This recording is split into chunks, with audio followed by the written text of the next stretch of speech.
पवन से झुकने वाली घास वही भूमि पर रह जाती।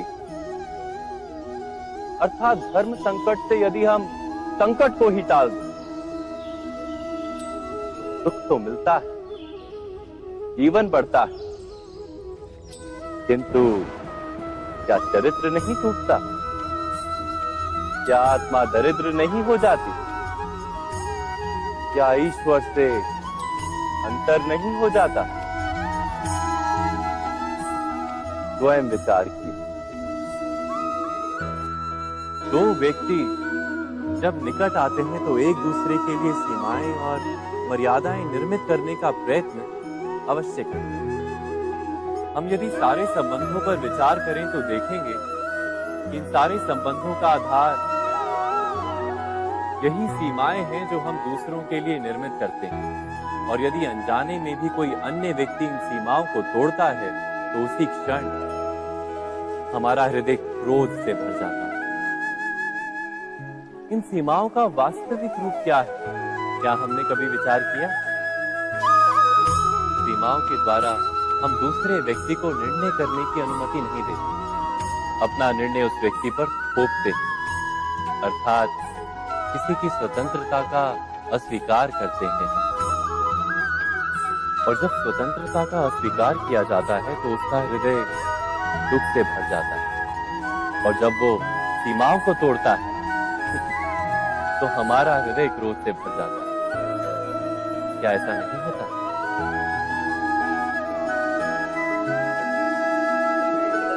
पर यदि एक दूसरे की स्वतंत्रता का सम्मान किया जाए तो किसी मर्यादाओं या सीमाओं की आवश्यकता ही नहीं होती। अर्थात जिस प्रकार स्वीकार किसी संबंध का देह है, क्या वैसे ही स्वतंत्रता किसी संबंध की आत्मा नहीं? स्वयं विचार की। सबके जीवन में ऐसा प्रसंग अवश्य आता है कि सत्य कहने का निश्चय होता है हृदय में, किंतु मुख से सत्य निकल नहीं पाता।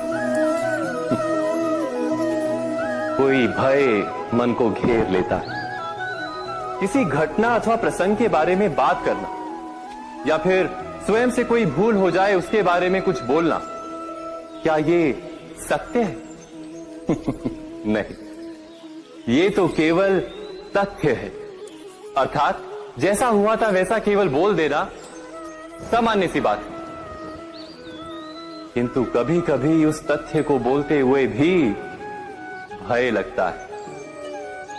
कदाचित किसी दूसरे की भावनाओं का विचार आता है मन, दूसरे को दुख होगा ये भय भी शब्दों को रोकता है। तो ये सत्य क्या है? क्या हमने कभी विचार किया है? जब भय रहते हुए भी कोई तथ्य बोलता है तो वो सत्य कहलाता है। वास्तव में सत्य कुछ और नहीं, केवल निर्भयता का दूसरा नाम है। और निर्भय होने का कोई समय नहीं होता, क्योंकि निर्भयता आत्मा का स्वभाव है। अर्थात क्या प्रत्येक क्षण सत्य बोलने का क्षण नहीं होता?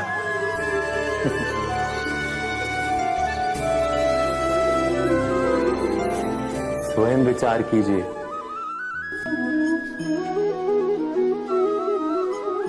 श्रेष्ठता का क्या अर्थ है? श्रेष्ठता का अर्थ है दूसरों से अधिक ज्ञान प्राप्त करना। अर्थात मूल्य इस बात का नहीं कि स्वयं कितना ज्ञान प्राप्त किया, मूल्य इस बात का है कि प्राप्त किया हुआ ज्ञान अन्य लोगों से कितना अधिक है। अर्थात श्रेष्ठता की इच्छा ज्ञान प्राप्ति को भी एक स्पर्धा बना देती है।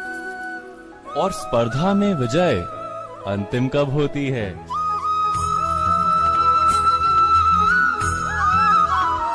कुछ समय के लिए तो श्रेष्ठ बना जा सकता है, किंतु सदा के लिए कोई श्रेष्ठ नहीं रह पाता।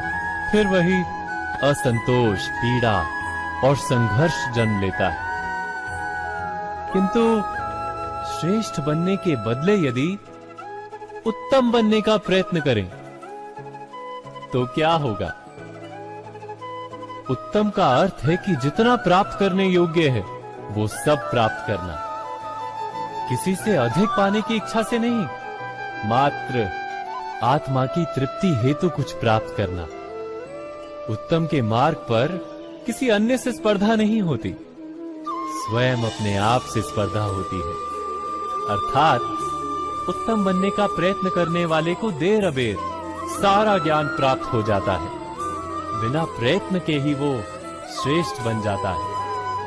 किंतु जो श्रेष्ठ बनने का प्रयत्न करता है वो श्रेष्ठ बने या ना बने, उत्तम कभी नहीं बन पाता।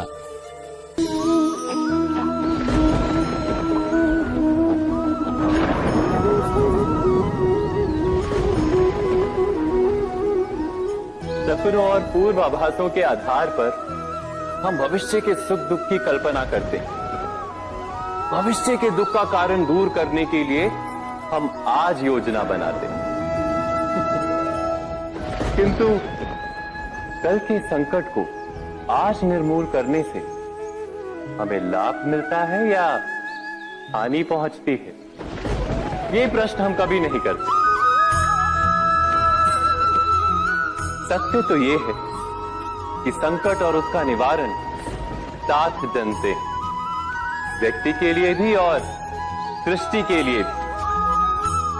नहीं, आप अपने भूतकाल का स्मरण कीजिए, इतिहास को देखिए, आप तुरंत ही ये जान पाएंगे कि जब जब संकट आता है तब तब उसका निवारण करने वाली शक्ति भी जन्म लेती है। यही तो जगत का चलन है। वस्तुतः संकट ही शक्ति के जन्म का कारण है। प्रत्येक व्यक्ति जब संकट से निकलता है तो एक पद आगे बढ़ा होता है, अधिक चमकता है, आत्मविश्वास से अधिक भरा होता है, न केवल अपने लिए अपितु विश्व के लिए भी। क्या ये सत्य नहीं?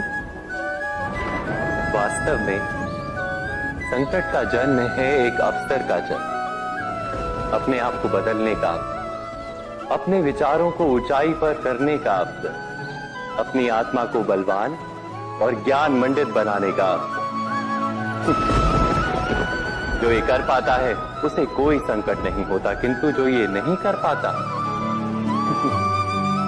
वो तो स्वयं एक संकट है विश्व के लिए। विचार कीजिए।